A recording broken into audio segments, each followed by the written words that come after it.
Hello everybody. Hi. My name is Darren. I'm Graham. And I went with some friends that aren't you to see a film called I, Daniel Blake by Ken Loach. I haven't seen it. No. Don't Have know you seen any anything Ken about Loach movies? Oh yeah, because we saw one at the cinema. Yeah? Yeah. End of conversation. So, it was Eric looking for Eric. Looking for... Oh yeah, that was Ken Loach. That was weird. Yeah, everyone's forgotten about that movie. It was pretty good though. For good reason. That was alright. That was dull, wasn't it? No. It was a bit dull. What do you mean by do you not like kitchen sink Boring, kind of wasn't it? movies? Yeah, no, I don't. No, you won't like anything by Ken Loach. It's sort of Okay, 50-year back catalogue then. Yeah. Yeah. No, thanks. I'll pass. What a dickhead. I'll pass. Okay, so the film starts in Newcastle, in which a man called Daniel Blake is being refused his, I'm off work because I'm sick allowance, because he's not sick in the ways that the government want him to be. He's Right. only at the Doesn't risk fit of the massive checklist. heart attack. Yeah. Not, like, Well, he's at risk, which means he's not actually currently having a heart Well- attack, which means he can work. no, it's like they're asking questions like, can you lift your arms above your head, kind of thing, and he's like, yeah, but I got a heart, my heart's on the blink. Got a dicky And it's heart. like doctors are saying, don't go back to work or you'll die. But the people that assess him aren't doctors, and they're, following from a script that was given to them by people that aren't doctors. And as Ken Loach has pointed out, you can appeal this, and most people that appeal get their appeal upheld, so then they get their benefits, which Ken Loach sees as proof that the system is, what does he call it, conscientious cruelty. It's like designed to just grind people down so they give in or die before they get their money, according to Ken Loach. Okay. So the film starts with Daniel Blake not getting his benefits, and so therefore he has to go on the dole, which therefore means he has to look for work that if he gets, he can't do anyway because he'll die. And it's just a horrible sort of limbo situation that he finds himself in. Whilst at the job centre, he sees another woman called Katie, who is struggling because she was late for the job centre because she was new to the area, because she's originally from London, but she needed to be rehoused, and because everyone that's rich lives in London now, they rehouse her to Newcastle, so she didn't know where the fuck she was going. She was late, they got kicked off, he becomes her friend. It's about a film about their friendship, as they both go through the most depressing set of fucking rules that we've ever seen, ever. Yeah. Implemented against a people. Our people. A people. Poor people. So, yeah, that's the film. It's very good. Yeah. Yeah, very, very good. But it's funny because, it's not just poor people who are disabled. Rich people are sometimes disabled. What's your point? Like Stephen Hawking? Yeah, I guess. Right, okay.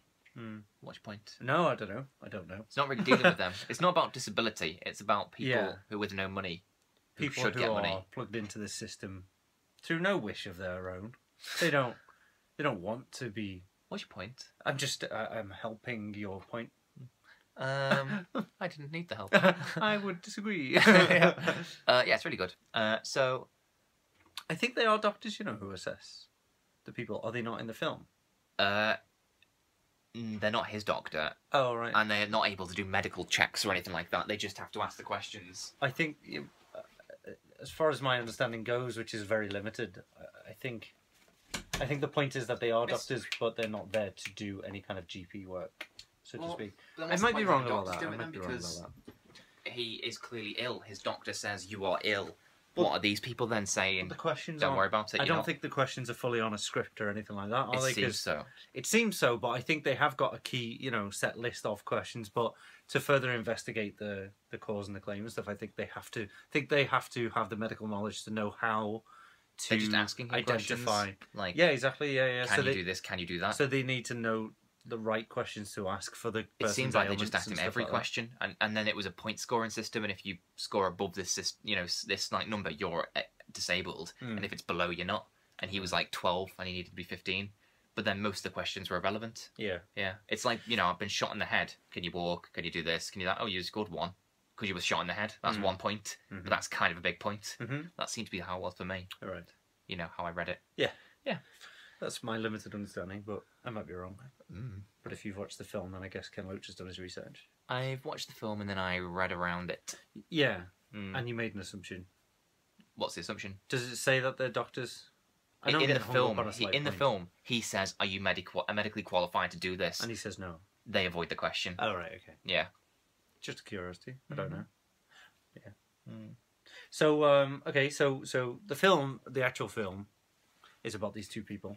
Yeah. Who are unknowns, I think. They're not actors. One of them's a comedian. Oh. He's more of a stand-up. He's Oh, never right, really okay. done things like this, I don't think. And Well, I was going to say, this is probably... There's not much comedy to this, I assume. There's moments, you know, it's like sort of working class humour type thing, you know, like the banter they have, and it seems to be kind of showing that, like, you know, that the elites and the uppers are, you know, trying to stamp everyone down, but, you know, I say we, you know, the sort of lower class people, they all stick together and look out for each other, whether it's true or not, you know. Yeah. Well, some of them have scum, but yeah. Not all of them. Obviously. Yeah. There's always going to be people trying to cheat the system or use the system to an advantage. There is, but a person that's, you know, lower down the rungs that cheats the system isn't doing as much damage as someone higher up the rungs that's cheating the system, and they're the ones doing the damage, I think. I think so. Yeah. Anyway. Yeah. So, it's about the relationship. Is it a genuine relationship? No, they're not having sex or anything. No, I mean, do you feel That's it the through only way I the see a genuine relationship. Oh my god. Do you feel it through the film? Like, you kind of feel the bond, the closeness? Well, he's kind of looking out for her. Yeah, so, like, do you buy into the relationship? Is it realistic enough and kind of natural enough? Yeah. Just curiosity. No, yeah, it's a good... Again, I'm just probing. I'm just trying to get a feel for the film. Yeah. It's very much like every Ken Loach movie I've seen. Yeah? Yeah. Oh. Yeah, I've not seen many. Which ones have you seen? Kaz, Looking for Eric, Sweet 16. Sweet 16, which is set in Scotland, to the point where it may as well have been fucking anywhere, because I had to put the subtitles on. I couldn't understand anything they were saying. You mean literally anywhere? Yeah, like, this is a foreign film at this point. And so I put subtitles on, and then there was at one point where they were arguing where the subtitles just went, inaudible Scottish arguing. Inaudible? Even the subtitle people couldn't work out what was being said. Yeah. Even the Scottish people they brought in to understand it. Yeah. I presume that's what they did. You'd assume. Yeah, who knows? Don't know how subtitles work. We don't know how many systems work. Whether it be the Atos health tests or subtitles on DVDs. Absolutely. Yeah, so it's really good. Oh, I sat next to an MP during my screening of this. Did you really? Yes. Who was it? Phil Frank Gilchrist? Field. Frank Field? Yeah. All right. Do you know him? No. No. I didn't know enough about him to know whether I should be shaking his hand or punching him. So I just let him be. All right. Didn't do either. I let him be, and then I Wikipedia'd him when I got home, and then I tweeted him, yet to hear back. Oh, right. Did you tweet him? Yeah, I said, I was sat next to you all throughout that screen. What did you think? Because I was still researching at that point. Right. So then I thought, that'll buy me time. Oh, okay. So then him give a response, and then I can be like, that's a good answer. Or, oh, that's funny, because back in 1998. Yeah. But sadly, he's not responded to me yet. What a shame. What a twat. Where are your tax worst money thing he's going? ever done. Yeah. Yeah, it was really weird because somebody introduced the film and everything. I just booked it like you'd see a normal film. Yeah, and so obviously this fucking twat sat next to me. I've assumed. And did he get a mention from the front? Yeah. So then some woman. So like the trailers all happened, and then the lights went up again. I thought, oh. And then some woman who works in the cinema who clearly did not feel comfortable talking in front of crowds. Of course. Came in and went, we just hope this changes attitudes, blah, blah, blah, and we'd just like to thank the Right Honourable... What the cinema got to do with it? Well, yeah, and what's he got to... Because they said, we'd like to thank the Right Honourable Lord fucking up his own arsey, I assume. Frank Field. Yeah, Frank Field. I was thinking, like, why are we thanking him? This isn't like a special screening. It was just the next one on. Yeah. You know what I mean? He's just turned up to watch a film. Yeah. He wants to be left alone. And not only that, I swear to God, so this is a film all about people literally having to go to food banks and they don't have a penny to their name. And, he has apparently just swanned in and taken the credit for this screening. Yeah. Do you know what he said right before the film started? Then we get some chips on the way home. Oh my God. Yeah. And his wife went, well, that sounds good. He went, yeah, some chips. Apparently the thought of the starving makes him hungry. Yeah. The hungry and disillusioned. Yeah. Chips. Yeah.